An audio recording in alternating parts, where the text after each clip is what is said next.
Okay, so I started filling up this coffee, and then I realized that the machine was actually out of water, so now I only got this much, and it's just not great coffee, obviously, because it was out of water, so we're just gonna have to try this again.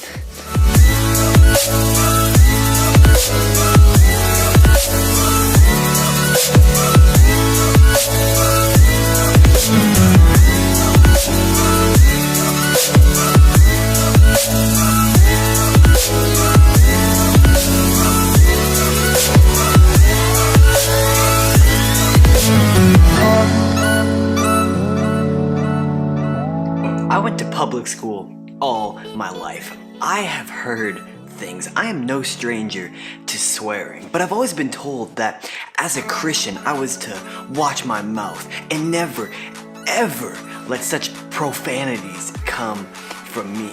But recently, I've been trying to figure out for myself, why is it that most Christians try not to swear? And is swearing a sinful thing?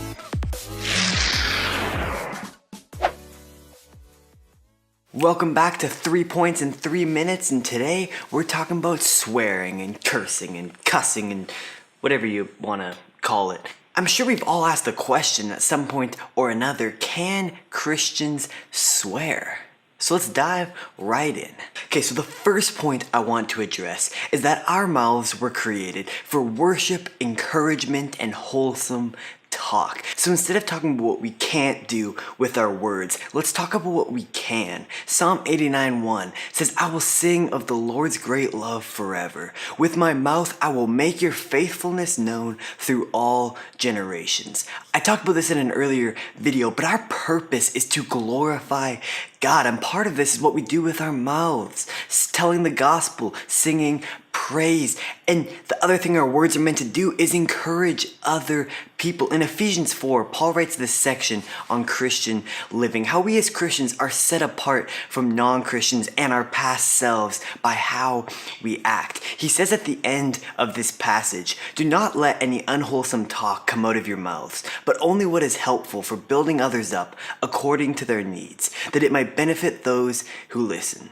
Throughout this video, I'm never going to give you guys a black and white answer about whether or not swearing is bad, rather just things to think about. So the first point is our words, every single one of them, need to glorify God and benefit others.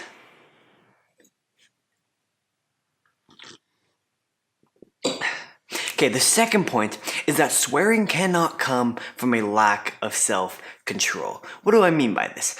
Part of this is that you can't simply swear all the time. Especially if you're a Christian, you can't just walk into a church and start cussing people out. Like, as it says in James 1:26, those who consider themselves religious and yet do not keep a tight rein on their tongues deceive themselves, and their religion is worthless. Like I said, I'm not going to get in front of this camera and say that you're a terrible person if you swear, because that's not what I believe, but whether you swear or not, you need to have a tight rein on your tongue. So when James says this, it doesn't necessarily mean swearing as we know it today, but no matter what you're saying, you need to have a tight rein on your tongue.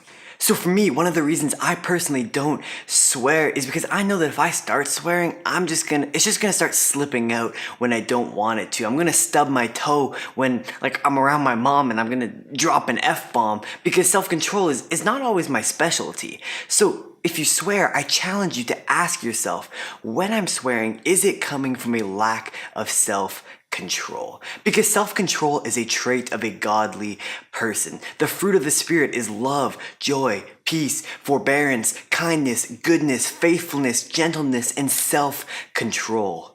Against such things there is no law. So point 2, swearing cannot come from a lack of self-control, because self-control is a product of God's Spirit living within us.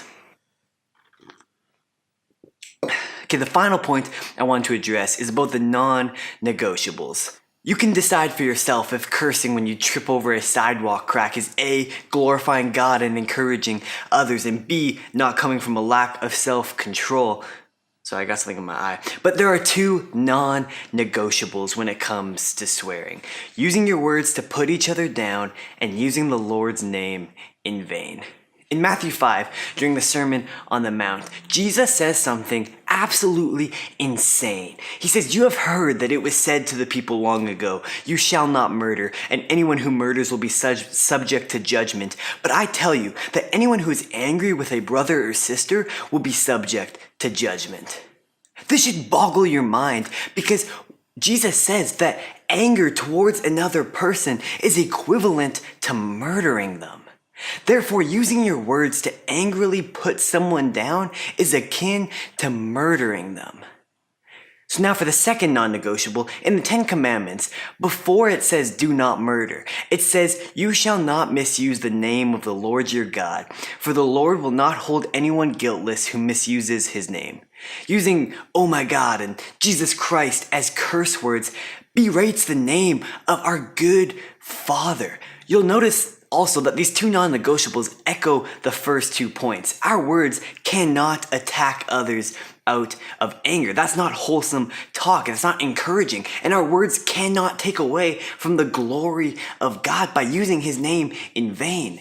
So that's point 3. There are 2 non-negotiables that are just not up for debate when it comes to swearing: anger towards others and misusing the Lord's name. And well, that concludes this episode of 3 Points in 3 Minutes. I tried to actually clean up the time a little bit and actually stick to 3 minutes. So let me know if you like these quick videos. Hit that little subscribe button for more videos every single week. Drop a comment if you're so inclined. Like the video. Have a great day, and I'll see you guys next week. Oh, wait. Before you go, I just want to say a quick apology for something. So with last week's video, it was a controversial topic, and I think in the actual video, I think I did what I wanted to do and just try not to actually super address the topic of female pastors, but rather just kind of give you guys a Bible study on 1 Timothy 2. But I know with my social medias, I kind of advertise it as answering the question of can women be pastors, and I just want to apologize for that. That's kind of clickbaity, and the title originally was "Can a woman be a pastor?" and I realized that was just not it wasn't what the video was about, and it was clickbait really, and I feel bad, and I'm learning, I'm trying to learn, so anyway, I don't even know what I'm saying anymore, so I just wanted to apologize. That's also why the title changed. You'll notice that the title is now what I originally wanted it to be. It's just women in the church. 1 Timothy 2, women in the church. But then when I was just about to publish a video, and I'm like, oh, let's change the title to Can Women Be Pastors? I had a dumb idea. I don't know why I did that. But so I apologize. It's back to what it should be now. So if you haven't watched that video, go check it out. But yeah, I just want to say a quick apology. Anyways, I'll leave you guys here.